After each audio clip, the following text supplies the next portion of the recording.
कैसे हो आप सब। आई होप आप सब अच्छे होंगे और पढ़ाई लिखाई भी सही चल रही होगी। देखो, जो लाइवहुड स्पेशलिस्ट का वैकेंसी था, जो भी फॉर्म फिलअप किए होंगे स्टूडेंट वो जान रहे होंगे।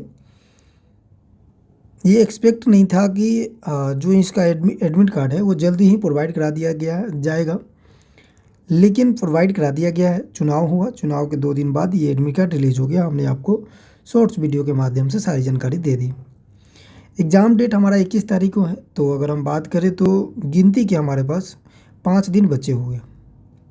इस 5 दिनों में हम तो सारे सिलेबस को समाप्त नहीं कर पाएंगे। जो बच्चे कंटिन्यूटी से पढ़ाई में लगे हुए थे वो उनकी तैयारी बहुत मस्त होगा, बहुत ज़बरदस्त होगा और उनका परफॉर्मेंस भी अच्छा होगा। जो इस तैयारी को रोक दिए थे और चुनाव का इंतज़ार कर रहे थे, चुनावी प्रक्रिया में जूझ गए थे, उनकी तैयारी से थोड़ा सा, जो तैयारी कर रहे थे उनके कंपैरिजन में या उसके कंपेयर में बात करें तो थोड़ा सा उनका स्लाइटली कम होगा।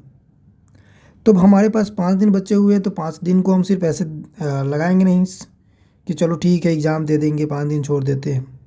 हम 5 दिन को एक सही दिशा में ले जाकर, एक सही डायरेक्शन में ले जाकर यूटिलाइज़ कर सकते हैं। यूटिलाइज ऐसा कि हम सब्जेक्टिव थ्योरी ना देखकर हम एमसीक्यू के पैटर्न के साथ साथ कि किस तरह से क्वेश्चन बन सकते हैं उसके बारे में बात करेंगे। देखो, आज लाइवहुड जो स्पेशलिस्ट का ऑफिसर है उसमें सिर्फ हम लाइव स्टॉक के बारे में पढ़ेंगे। डैट मीन्स कि एनिमल सेगमेंट के बारे में पढ़ने वाले हैं, एनिमल्स हस्बेंड्री के सेगमेंट के बारे में पढ़ने वाले हैं। आप जैसे इन सिलेबस पे जाओगे तो सिलेबस में आपको देखने को मिलेगा कि जो हमारे पास लाइव स्टॉक है उसमें आपको लाइव स्टॉक मैनेजमेंट के बारे में पढ़ना होगा, जैसे कि काऊ का मैनेजमेंट, गोट का मैनेजमेंट, फिशरीज का, पोल्ट्री का। दूसरा अगर आप बात करते हो तो डेयरी डेवलपमेंट मॉडल्स क्या होता है, basic of fisheries and the aquaculture in the rural setting, यानी कि जो हमारा रूरल सेटिंग है उसमें जो बेसिक फिशरीज का एंड एक्वाकल्चर का क्या तौर तरीके हैं। फिर हमारे पास है कि डिफरेंट ब्रीड, अलग अलग ब्रीड के बारे में पढ़ना है, जैसे कि काऊ के बारे में, बुफैलो के बारे में, goat and fisheries and poultry के बारे में पढ़ना।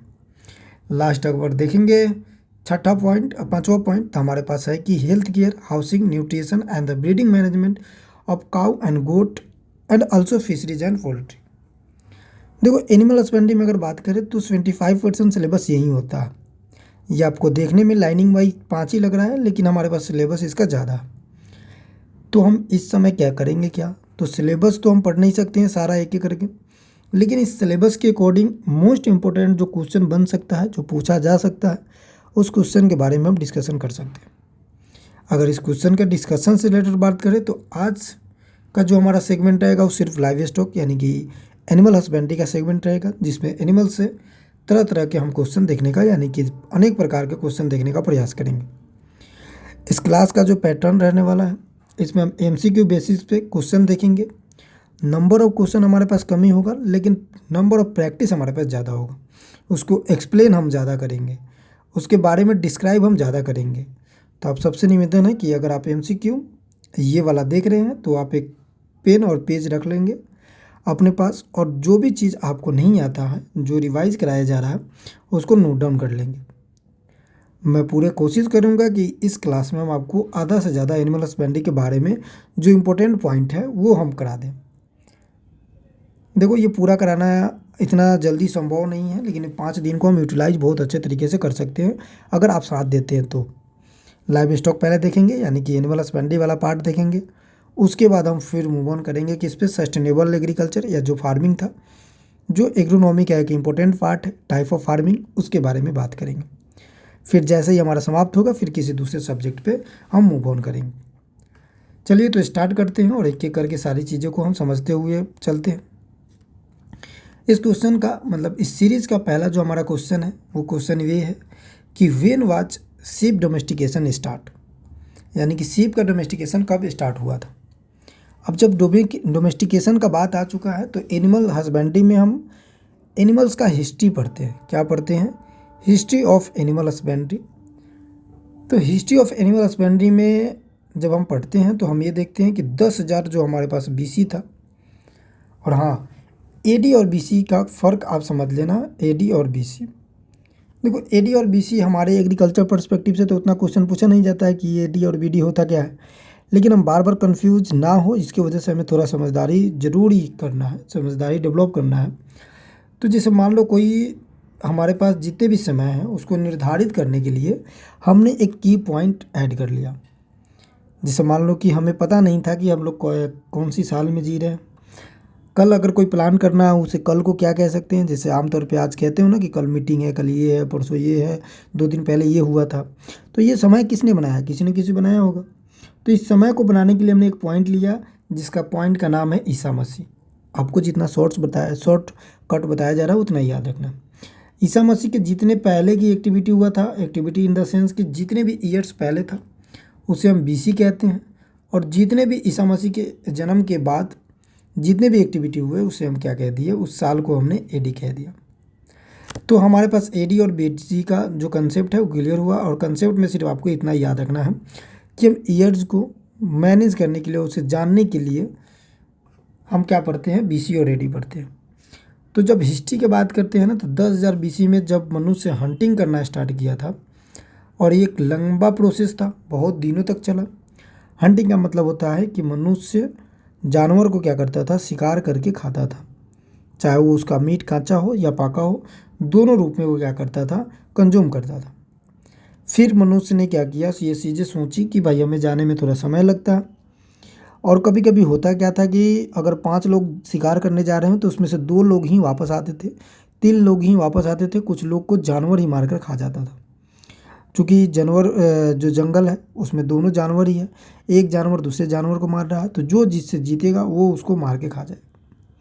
तो इस तरह से काफ़ी स्ट्रगल देखने को मिलता था।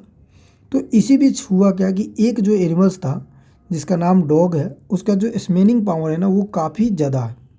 जैसे किसी जंगल में जाता है तो वो बहुत जल्दी पता कर पाता है कि कोई भी चीज़ इन द सेंस कि कोई भी जो मरा हुआ, कोई भी इन द सेंस कि आप ऐसे समझ जाओ कि कोई भी चीज़ हो जो मरा हुआ है या सड़ा हुआ जो मटेरियल है या फिर डेड बॉडी है, तो उसको आइडेंटिफाई जल्दी कर पाता था। तो सबसे पहले मनुष्य ने क्या किया, 10,000 बीसी में, एक जीरो और ऐड कर लेंगे, 10,000 बीसी में डॉग का डोमेस्टिकेशन करना स्टार्ट कर दिया। किसका डोमेस्टिकेशन, डॉग का डोमेस्टिकेशन करना स्टार्ट कर दिया। अब 10,000 बीसी में तो डॉग का डोमेस्टिकेशन हो गया। इन जनरल अगर आपसे पूछे कि सबसे पहला एनिमल्स का डोमेस्टिकेशन कौन सा किया गया था, तो इन जनरल आपको क्या बताना है कि डॉग का डोमेस्टिकेशन किया गया था। कब किया गया था, तो 10,000 बीसी में किया हुआ था।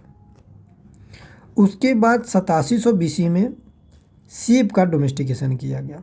जैसे जैसे मनुष्य धीरे धीरे अपने माइंड को डेवलप किया, अपने आप में परिवर्तन लाया, तो इसे थोड़ा बहुत समझ में आया कि कपड़े की आवश्यकता है, हमें अपने बदन को ढकना है। तो पहले ये पत्ते से ढक लेते थे, लेकिन धीरे धीरे इन्हें पता चला कि एक ऐसा एनिमल भी है जिसका हम ऊन निकाल कर उल निकाल कर हम प्रोडक्शन अपने यूज में ले सकते हैं। तो 10,000 बीसी में डॉग का डोमेस्टिकेशन, 8700 बीसी में सीप का डोमेस्टिकेशन, फिर धीरे धीरे क्या हुआ, 7700 बीसी में अगर आप देखोगे तो यहाँ पे गोट का डोमेस्टिकेशन दिया हुआ है। अब इसी के अकॉर्डिंग अगर हम अपने क्वेश्चन की तरफ बढ़ते हैं, क्वेश्चन को देखते हैं, तो लिखा हुआ है कि व्हेन वाज सीप डोमेस्टिकेशन स्टार्ट, सीप के बारे में पूछा गया है। तो अभी हमने पढ़ा कि सीप का डोमेस्टिकेशन 8700 बीसी में स्टार्ट हुआ है। तो राइट आंसर क्या हो जाएगा, A is the right answer.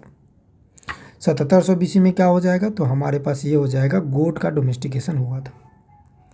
अब एनिमल से रिलेटेड तो नहीं है 7500 बीसी, लेकिन 7500 बीसी इंपॉर्टेंट है एग्रीकल्चर सेक्टर के लिए कि एग्रीकल्चर में सबसे पहला जो क्रॉप डोमेस्टिकेशन था, क्रॉप डोमेस्टिकेशन नहीं बोल सकते हैं, क्रॉप कल्टीवेशन बोल सकते हैं। तो एग्रीकल्चर में सबसे पहला क्रॉप कल्टीवेशन जब स्टार्ट किया गया था, वो किस क्रॉप का किया गया था, तो व्हीट एंड बार्ले का किया गया था। यानी कि गेहूँ और जौ एक ऐसा क्रॉप है जिसका कल्टीवेशन हमने सबसे पहले स्टार्ट किया था। और पूछा भी जाता है कि सबसे पुराना जो फसल है वो कौन सा है, तो कौन सा हो जाएगा हमारे पास, व्हीट एंड बार्ले हो जाएगा, जिसको हमने कब एक डोमेस्टिक कल्टीवेशन स्टार्ट किया, तो 7500 बीसी में। अब यहाँ पे एक ऑप्शन है 2200 बीसी। 2200 बीसी में हमारे पास एक क्रॉप से भी आया हुआ था, मतलब क्रॉप भी हमने स्टार्ट कर दिया था, और उसी बीच हमने बुफैलो और उसके साथ साथ पोल्ट्री जो होता है वो हमने स्टार्ट कर दिया था। Buffalo and poultry domestication start किया था। अब क्वेश्चन ये आता है कि सर क्रॉप में कौन सा किया था हमने कल्टीवेशन, तो क्रॉप में हम राइस कल्टीवेशन किया था। अब देखो क्वेश्चन हमारे पास एक था प्रश्न हमारे पास एक था, लेकिन उससे रिलेटेड हमने कितने क्वेश्चन को टच कर लिया, कितने पॉइंटों को समझ लिया। तो जो जो पॉइंट अगर आप नहीं जानते हो, उस पॉइंट को आपका क्या काम है, नोट डाउन करना है, कि ताकि जब भी आप इस रिवाइज करने जाओ बैठो तो एक क्वेश्चन के बदले में आपको 10 क्वेश्चन यहाँ पे आपको मिल जाए और याद हो जाए। ठीक है, चलिए अगला क्वेश्चन हमारे पास है। अगला क्वेश्चन हमारे पास रेवोल्यूशन से रिलेटेड है, कि हमारे पास वाइट रेवोल्यूशन किससे रिलेटेड है।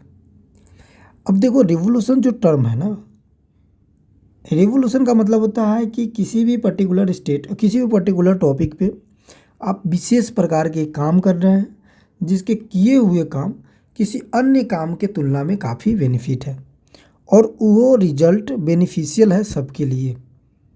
ऐसा नहीं कि आप किसी चीज़ को रेवोल्यूशन नाम दे दिए और उसका कोई बेनिफिट नहीं है, तो उसे हम क्या कह देते हैं, रेवोल्यूशन कह देते हैं। जैसे आमतौर पे आपने बहुत लोगों को सुना होगा, कोचिंग जो वाले होते हैं उनसे सुने होंगे कि एग्रीकल्चर में सबसे बड़ा रेवोल्यूशन। डेट मीन्स रेवोल्यूशन का मतलब है कि जो अब तक किया है उससे कुछ आप अलग कर रहे हो, और कर ही नहीं रहे हो, प्लस में उसका रिजल्ट भी आपको सबसे अलग दिख रहा है, तभी जाकर वो रेवोल्यूशन माना जाएगा। तो आम तौर पे अगर हम बात करें तो हमारे पास एग्रीकल्चर में तो मल्टीपल ऑफ रेवोल्यूशन है, लेकिन सिर्फ एग्रीकल्चर सेक्टर में, सिर्फ एनिमल हस्बेंड्री का सेक्टर अगर हम बात करें तो हमारे पास 3 रेवोल्यूशन आ जाते हैं। कितने रेवोल्यूशन आते हैं, 3 रेवोल्यूशन आते हैं। एक रेवोल्यूशन की अगर हम बात करें तो हमारा पहला जो रेवोल्यूशन आता है वो हमारे पास आता है वाइट रेवोल्यूशन। दूसरा रेवोल्यूशन हमारे पास आता है सिल्वर रेवोल्यूशन। तीसरा रेवोल्यूशन हमारे पास आता है रेड रेवोल्यूशन। ये सिर्फ एनिमल हस्बेंड्री से रिलेटेड रेवोल्यूशन के बारे में हम चर्चा कर रहे हैं।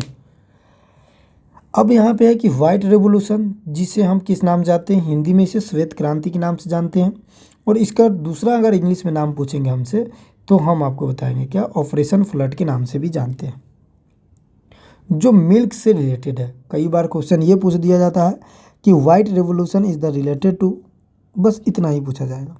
कई बार ये क्वेश्चन पूछा जाएगा कि वाइट रेवोल्यूशन को स्टार्ट करने वाला सबसे पहले कौन सा था। तो वाइट रेवोल्यूशन के स्टार्ट करने वाला आप याद रख लेंगे, नोटबुक पे लिख लेंगे कि डॉक्टर वर्गीस कुरियन साहब ने वाइट रेवोल्यूशन चालू किया था, और इन्हीं को हम फादर ऑफ वाइट रेवोल्यूशन कहते हैं। वाइट रेवोल्यूशन भी हमारा अलग अलग स्टेजेस पे अलग अलग चरण में चला था, उसके बारे में भी हम बात करेंगे। सिल्वर रेवोल्यूशन जो हमारा एग से रिलेटेड रेवोल्यूशन था। रेड रेवोल्यूशन की बात करें तो ये मीट और टोमेटो से रेवोल्यूशन रिलेटेड है, लेकिन हमने आपसे बात किया कि एनिमल से रिलेटेड बात करेंगे तो मीट प्रोडक्शन से रेवोल्यूशन है।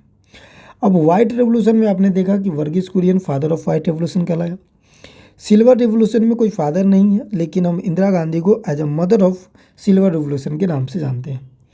वहीं रेड रेवोल्यूशन के बात करें तो विशाल तिवारी जी को हम फादर ऑफ रेड रेवोल्यूशन मानते हैं।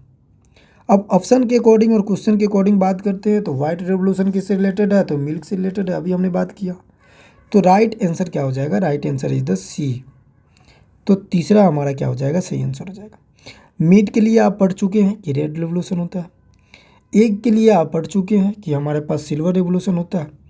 यहाँ पे एक हमारे पास एनिमल से रिलेटेड, एनिमल से हटकर जो ऑप्शन है वो है फ्रूट प्रोडक्शन। तो फ्रूट प्रोडक्शन के लिए हमने स्टार्ट किया गोल्डन रेवोल्यूशन। ठीक है, याद रखेंगे। चलिए अगला क्वेश्चन हमारे पास ये आ जाता है कि अगला क्वेश्चन ये कह रहा है कि नेशनल मिल्क डे सेलिब्रेटेड, मतलब नेशनल मिल्क डे हम सेलिब्रेट कब करते हैं। तो देखो, नेशनल मिल्क डे सेलिब्रेट करने से ना पहले हमें कुछ तत्वों को जानना है कि क्यों सेलिब्रेट करते हैं और किन के नाम से करते हैं, क्योंकि एक क्वेश्चन तो यहाँ से आपको मिल ही रहा है, लेकिन इसके साथ साथ कुछ फैक्ट भी तो आपको पता होना चाहिए। तो देखो, मिल्क रेवोल्यूशन नेशनल लेवल की अगर हम बात करते हैं ना, तो हमें याद रखना है एक पर्सन का नाम, जिससे अभी हमने बताया कि वर्गीस कुरियन साहब का नाम आपको याद रखना है। इनका जो जन्म है ना 26 नवंबर 1921 में हुआ था। अब देखो 1921 आप ईयर्स नहीं याद करो, लेकिन 26 नवंबर आपको ज़रूर याद रखना है, क्योंकि 26 नवंबर को ना हम नेशनल मिल्क डे के रूप में सेलिब्रेट करते हैं। 26 नवंबर को किसके रूप में, नेशनल मिल्क डे के रूप में सेलिब्रेट करते हैं। अब आपसे क्वेश्चन ये भी पूछा जाए कि डॉक्टर वर्गीस कुरियन को, या डॉक्टर वर्गीस कुरियन साहब के जो बर्थडे का दिन है, उस बर्थडे का दिन में हम क्या सेलिब्रेट करते हैं? तो नेशनल मिल्क डे सेलिब्रेट करते हैं, 26 नवंबर को सेलिब्रेट करते हैं। तो इतना ही के अकॉर्डिंग हमारा क्वेश्चन राइट क्या हो गया? 26 नवंबर, ये सही होगा। अब हमारे पास क्वेश्चन आ जाता है कि सर नेशनल मिल्क डे तो आप सेलिब्रेट कर लिए कि 26 नवंबर को नेशनल मिल्क डे सेलिब्रेट करते हैं, सही है, लेकिन ये भी बताते जाइए कि हम वर्ल्ड मिल्क डे कब सेलिब्रेट करते हैं? वर्ल्ड मिल्क डे, विश्व दूध दिवस कब सेलिब्रेट करते हैं? तो ये हम सेलिब्रेट करते हैं 1 जून को। कितने को? 1 जून को। अब देखो इस ऑप्शन में से दो ऑप्शन के बारे में हम बात कर चुके हैं। जैसे 1 जून को आप क्या सेलिब्रेट करते हैं? तो national milk day, sorry world milk day. 26 नवंबर को क्या सेलिब्रेट करते हैं? तो वो नेशनल मिल्क डे। अब यहाँ आता है कि हमारे पास 16 जून। देखो ऐसे 16 जून को हम कुछ सेलिब्रेट नहीं करते हैं, लेकिन 16 जुलाई हमारे लिए बहुत ज़रूरी इंपॉर्टेंट है। 16 जुलाई याद करो आप जल्दी से। 16 जुलाई की अगर हम बात करते हैं तो 16 जुलाई को हम क्या सेलिब्रेट करते हैं? ICR डे के नाम से सेलिब्रेट करते हैं। ICR हमारे पास एक ऑटोनोमस बॉडी है जो एजुकेशन प्रोवाइड कराती है, और उसके साथ साथ इसके अंदर बहुत सारे यूनिवर्सिटी भी आती है। इसके फुल फॉर्म की बात करते हैं तो Indian counselling of agricultural research institute है। ये इस्टेब्लिशमेंट का ईयर की बात करें तो 1929 में इस्टेब्लिशमेंट हुआ था। 16 जुलाई को हम ICR डे के नाम से सेलिब्रेट करते हैं। अब है कि 5 दिसंबर को हम किस नाम से सेलिब्रेट करते हैं, किस चीज़ से सेलिब्रेट करते हैं? तो 5 दिसंबर को हम सेलिब्रेट करते हैं, हमारे पास क्या हो जाता है? तो 5 दिसंबर को हम सेलिब्रेट करते हैं सॉइल डे सेलिब्रेट करते हैं। ठीक है, मिट्टी दिवस के रूप में हम सेलिब्रेट करते हैं 5 दिसंबर को। तो ये आपको कुछ डेटें आपको याद रखनी है। चलिए अगले क्वेश्चन की तरफ चलते हैं। अगला क्वेश्चन हमारा क्या कह रहा है? अगला क्वेश्चन ये कह रहा है कि where is the national dairy development board.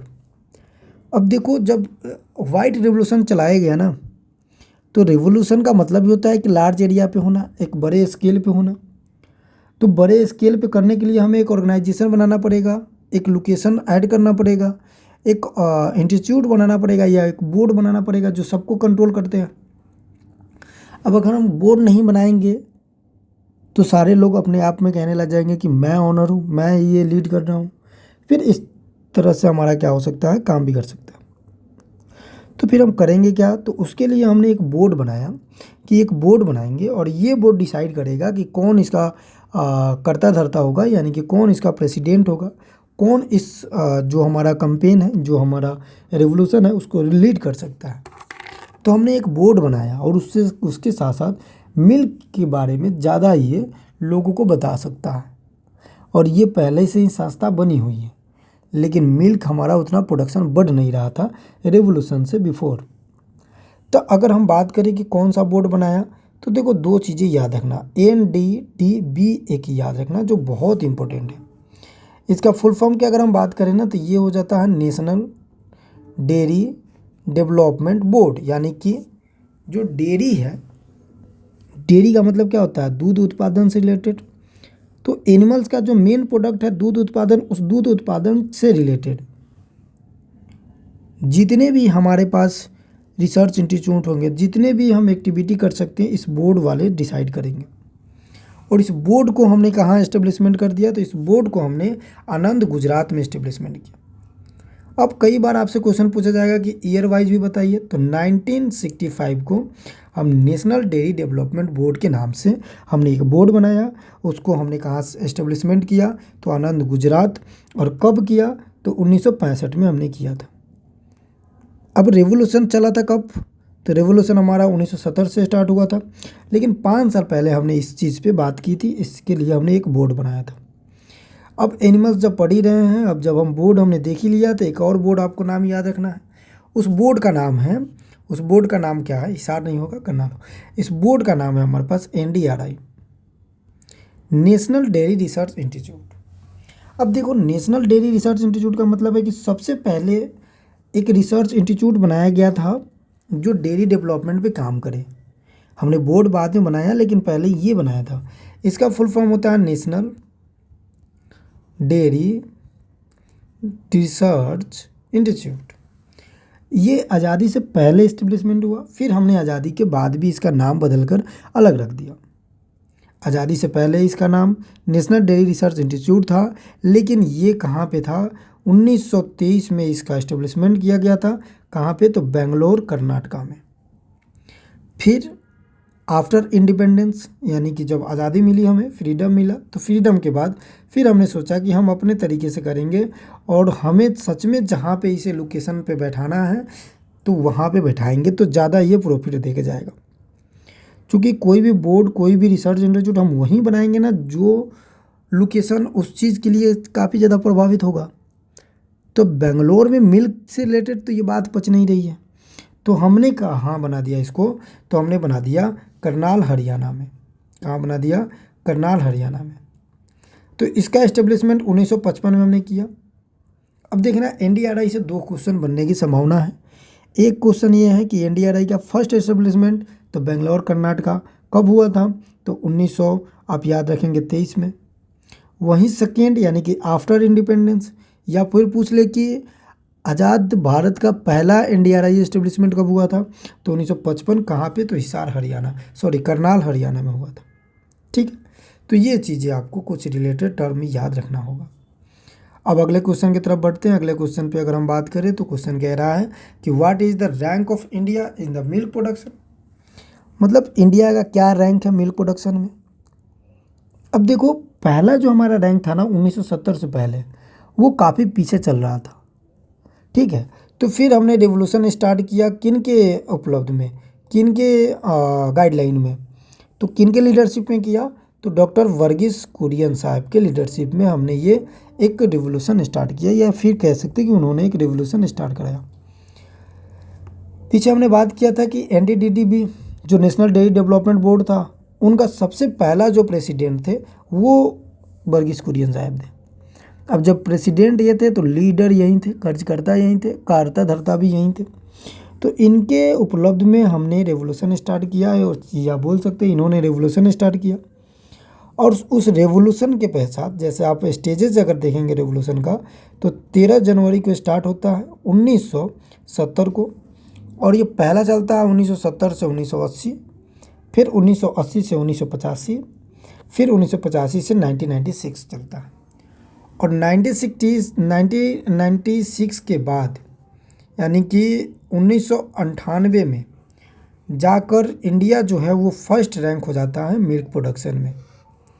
और 1998 से लेकर 1998 से लेकर 2025 मतलब अभी तक, जब तक हम लिख रहे हैं, जब तक की बात किया जाए, उस समय तक हमारा इंडिया नंबर 1 पे है मिल्क प्रोडक्शन में। तो राइट आंसर क्या हो जाएगा हमारा? ए हो जाएगा, यानी कि A is the right answer, या ए विल बी राइट आंसर। ठीक है, चलिए अब हम थोड़ा सा एक और चीज़ बात कर लेते हैं कि एनिमल से प्रोडक्शन जो मिलता है उसमें सबसे पहला हमारा जो प्रोडक्ट है वो मिल्क प्रोडक्शन है, जो ज़्यादा मेजोरिटी पे डिपेंडेंसी होता है। अब हमारे पास टोटल मिल्क प्रोडक्शन कितना है, तो प्रोडक्शन से भी हमारा कहीं क्वेश्चन आ सकता है, तो ये भी चीज़ें याद रखना ज़रूरी है। तो देखो, अगर हम बात करें 2023-24 स्टैटिक्स के अनुसार, जो 2023 और 24 के डेटा के अनुसार अगर हम बात करते हैं, तो ये डेटा के अनुसार बताता है कि हमारे पास 239 मिलियन प्रोडक्शन है अभी मिल्क का। टोटल प्रोडक्शन कितना है? 239 मिलियन प्रोडक्शन हमारे पास मिल्क का है। अगर 2022-23 के अकॉर्डिंग बात करें तो हमारे पास 230 मिलियन था। तो इसके अपेक्ष में बात करें तो ग्रोथ रेट बढ़ा है, काफ़ी बढ़ा है, तो 3.7% का ग्रोथ रेट से हमने आगे किया। अब जब इतना देख ही रहे हैं तो हम ये भी देख लेते हैं कि ग्रोथ करने वाला स्टेट कौन कौन से हैं, कौन कौन से अपना ग्रोथ का आगे बढ़ाया। तो जिसमें सबसे पहला हमारे पास हो जाएगा वेस्ट बंगाल, हमारे पास हो जाएगा झारखंड, और दूसरा हमारे पास हो जाएगा छत्तीसगढ़। तीसरा वेस्ट बंगाल ने बहुत ज़्यादा प्रोडक्शन बढ़ाया, झारखंड में भी बढ़ाया, उसके साथ साथ हम बात करें तो हमारा क्या हो जाएगा, तो छत्तीसगढ़ हो जाएगा। ये ग्रोथ रेट स्टेट की बात है, राज्य की बात है। ठीक है, तो इसका right answer will be first. चलिए अब अगले क्वेश्चन समझ लेते हैं जो काफ़ी इंपॉर्टेंट है, और अभी थोड़ी देर पहले हम इस क्वेश्चन के बारे में डिस्कशन किया। यहाँ क्वेश्चन ये कह रहा है कि when is the third phase of the operation flood. अब देखो, जैसे कि हमने बताया कि जो उसका अनदर नेम होता है ना, वो आपको बहुत ज़रूरी है याद रखना, क्योंकि कई बार क्या होता है ना, क्वेश्चन आपको जो सिंपल लैंग्वेज है वो ना देकर आपको क्वेश्चन को घुमा सकता है, और क्वेश्चन साफ मतलब टोटली इजी होगा, सिर्फ आप लैंग्वेज की वजह से उस क्वेश्चन को नहीं समझ पाएंगे। जैसे यहाँ पे क्वेश्चन क्या है कि when is the third phase of the operation flood. तो कितना बच्चे के पास क्या होगा ना, हो जाता है वहाँ पे जब एग्जाम हॉल में आप बैठोगे ना, तो कुछ चीज़ें निगलेक्ट हो जाती हैं। यहाँ पे मैं भी इतना फ्रेश से बोल रहा हूँ, वहाँ पे मैं इतनी जो एक्टिविटी है वो नहीं आ पाती, लेकिन हमें लानी है चूँकि हमें एग्ज़ाम क्वालिफाई करना है। तो वहाँ कैसे आ गया एक्टिविटी। तो हम कोई भी क्वेश्चन पढ़ेंगे, कितना भी आसान क्वेश्चन क्यों ना हो, उसे बारीकी से देखेंगे। डैट मीन्स कि पॉइंट ए से पॉइंट जेड तक जाएंगे। ऐसा नहीं है कि उसमें हम सिर्फ की पॉइंट देखा कि ऑपरेशन फ्लड लिखा हुआ है, डैट मीन्स हम मार देंगे कि 1970 से स्टार्ट हुआ था, तो ये हमारा क्या हो जाएगा, रॉन्ग हो जाएगा। ठीक है, तो ये एक एक लाइन क्लियर। अब हम थर्ड फेज हमने देख लिया। अब थर्ड फेज जब देख लिया तो हमें क्लियर हो जाएगा कि थर्ड फेज यानी कि लास्ट फेज पूछा जा रहा है। अब अभी थोड़ा देर पहले हमने बताया आपसे कि पहला जो फेज था ना, वो 13 जनवरी को स्टार्ट हुआ था, और ये 1970 से लेकर 1980 तक चला था। दूसरा जो हमारा फेज था वो 80 से लेकर 1985 तक चला था। और लास्ट जो क्वेश्चन पूछा है उसके अकॉर्डिंग बात करें फेज का, तो 1985 से 1996 तक हमारा ये स्टेज चला। तो इसमें राइट आंसर क्या हो जाएगा, तो B will be right answer. चूँकि क्वेश्चन क्या कह रहा है कि थर्ड स्टेज क्या है, तो थर्ड स्टेज हमने बता दिया। डेट याद रखेंगे, पहला स्टेज का कि कब स्टार्ट हुआ था, दूसरा का ना याद भी रखें तो कोई दिक्कत नहीं है, पहला का आपको 13 जनवरी याद जरूर रखना होगा। चलिए अगले क्वेश्चन की तरफ बढ़ते हैं। अगला क्वेश्चन हमारा कह रहा है कि who is the father of white revolution, जो कि अभी हमने थोड़ी देर पहले बात किया। Who is the father of white revolution. तो ये वाइट रेवोल्यूशन का फादर कौन है, तो अभी आपने बताया कि डॉक्टर वर्गीस कुरियन साहब है। जन्म इनका बात करें तो 26 नवंबर को होता है, और इसी 26 नवंबर को हम नेशनल मिल्क डे के नाम से सेलिब्रेट करते हैं। अब यहाँ पे जो दो ऑप्शन है उसको देख लेते हैं, क्यों छोड़ कर जाए, यहाँ से दो क्वेश्चन हमको बन जाएगा। अब देखो, दो क्वेश्चन यहाँ पे लिखा हुआ है कि पहला क्वेश्चन है डॉक्टर एम एस स्वामीनाथन के बारे में। तो आप सबको पता है कि एम एस स्वामीनाथन जी एक बहुत बड़ा नाम है एग्रीकल्चर के लिए। इन्हीं की वजह से जो भी चीज़ें आपके पास जो फूड सिक्योरिटी है वो अभी तक है मेरे ख्याल से, क्योंकि ये नहीं होते तो हमारे पास ग्रीन रेवोल्यूशन नहीं चल पाता। वाइट रेवोल्यूशन जो हमारा बेसिक नीड है वो पूरा नहीं कर पाएगा, लेकिन ग्रीन रेवोल्यूशन हमारा बेसिक नीड को ज़रूर पूरा करता है। तो वाइट रेवोल्यूशन हमारे पास नहीं पूरा करेगा, तो वाइट रेवोल्यूशन का हमने फादर देख लिया। लेकिन एम एस स्वामीनाथन जी के बारे में देख रहे हैं तो इनको हम father of green revolution in India बोला जाता है। अब ग्रीन रेवोल्यूशन दो व्यक्तियों ने मिलकर चलाया था, दो व्यक्ति ने चलाया। पहला अगर हम बात करते हैं तो ये किसने चलाया, तो पहला चलवाया था किसने, तो ये एनी बोरलॉग या नॉर्मन ई बोरलॉग के नाम से जानते हो, उन्होंने चलाया था। 1943 और 50 के बीच की बात है। 1950 तक पूरे वर्ल्ड लेवल पे ये चीज़ें फैली, और 1970 मतलब 67 से लेकर 66-67 के बीच में ग्रीन रेवोल्यूशन को इंडिया में चलाया गया। जिनका करता धरता और जिनका सारा क्रेडिट जाता है किनको, तो एम एस स्वामीनाथन जी को जाता है। अब के.एल. चड्ढा के बारे में बात करें तो इनको हम क्या कहते हैं, फादर ऑफ मॉडर्न हॉर्टिकल्चर के नाम से जानते हैं। ठीक है, तो ये याद रखेंगे। चलिए अगला क्वेश्चन हमारा है, और ये क्वेश्चन लास्ट है, फिर अगला क्वेश्चन हम अगले के सब्जेक्ट में देखेंगे। यहाँ पे नंबर ऑफ क्वेश्चन तो हमारे पास कम ही था, लेकिन हमने एक्सप्लेनेशन इतना किया है कि अगर आप उसे नोट कर लेते हो, डैट मीन्स आपका 10 क्वेश्चन अगर हमने देखा होगा तो 100 क्वेश्चन बन जाएगा। हर एक एक्सप्लेनेशन में 10 क्वेश्चन हमने एक्स्ट्रा आपको बताया है। अब ये कहने का मतलब है कि अगला question who is the father of white revolution, ये तो क्वेश्चन हमने अभी देखा। अगला क्वेश्चन ये है कि what is the best contribution of the meat production. अब देखो, मीट प्रोडक्शन के लिए हमारे पास कौन सा रेवोल्यूशन था, तो रेड रेवोल्यूशन। रेड जो रेवोल्यूशन था वो मीट और हमारे पास पोटैटो के लिए था, टोमेटो के लिए था। लेकिन टोमेटो हमारे पास गार्डन क्रॉप, वेजिटेबल्स क्रॉप है, वेजिटेबल्स में फ्रूट क्रॉप उसे कह सकते हैं, तो फ्रूट क्रॉप को हम नहीं देखेंगे। तो हम यहाँ पे मीट प्रोडक्शन से बात करेंगे तो मीट में सबसे पहला जो योगदान है, अगर हम बात करते हैं किसका है, तो वो हमारे पास हो जाएगा, जिसे हम किसके नाम से जानते हैं, चेवेन के नाम से जानते हैं। चेवेन जो होता है ना, वो मुर्गी के मीट को कहते हैं, लेकिन आम तौर पे मटन कह दिया जाता है खस्सी का मीट को, लेकिन मटन हम खस्सी के मीट को नहीं कहते हैं, हम इसे चेवेन के नाम से ही जानते हैं। सॉरी, यहाँ पे गलत बता दिया मैंने। चेवेन हम किसके मीट के कहते हैं, चेवेन हम कहते हैं बकरी के मीट को, लेकिन आमतौर पे सब मटन बकरी के मीट को कहते हैं। जबकि मटन अगर हम बात करेंगे तो ये सीप का जो मीट होता है उसको मटन कहते हैं, जो मुर्गी होता है उसे हम चिकन के नाम से जानते हैं। तो मीट प्रोडक्शन के लिए चिकन सबसे ज़्यादा रिस्पॉन्सिबल है, मुर्गी सबसे ज़्यादा रिस्पॉन्सिबल है, तो हमारे पास see will be the right answer. तो आई होप आप सबको सारी चीज़ें समझ में आई होगी। बाकी कोई भी डाउट हो, चाहे किसी भी सेक्टर से, एग्रीकल्चर के कोई भी सब्जेक्ट से, तो आप हमसे कमेंट में बात कर सकते हैं, क्वेश्चन पूछ सकते हैं। बाकी आप लोग ज़रूर बताइएगा कि ये MCQ सीरीज़ कैसा है। अगर आप कहेंगे तो इस चीज़ को हम कंटिन्यू करेंगे, अगर आप नहीं कहेंगे तो डिसकंटिन्यू कर देंगे, चूँकि आपका सपोर्ट और आपका जो फीडबैक है वो बहुत ज़रूरी है। और हमारे पास कुल मिलाकर 5 दिन बचा हुआ है, तो अगर आप कहेंगे तो 1-1 घंटा का सीरीज स्टार्ट कर देंगे, उसमें नंबर ऑफ़ क्वेश्चन बढ़ा देंगे, एक्सप्लेनेशन कम कर देंगे। आप कहेंगे तो नंबर ऑफ़ क्वेश्चन ठीक रहेगा, कांस्टेंट रहेगा, लेकिन एक्सप्लेनेशन ज़्यादा रहेगा, एक्सप्लेन हम ज़्यादा करेंगे। एक क्वेश्चन से 10 क्वेश्चन समझने के प्रयास करेंगे, 10 क्वेश्चन याद रखने की बात करेंगे। चलिए, तो नेक्स्ट सेशन में मिलते हैं, नेक्स्ट सीरीज़ में मिलते हैं। बाकी अपना फीडबैक ज़रूर बताइएगा। पढ़ते रहिए, मस्त रहिए, स्वस्थ रहिए, इसी तरह आगे बढ़ते रहिए। जय हिंद, जय भारत।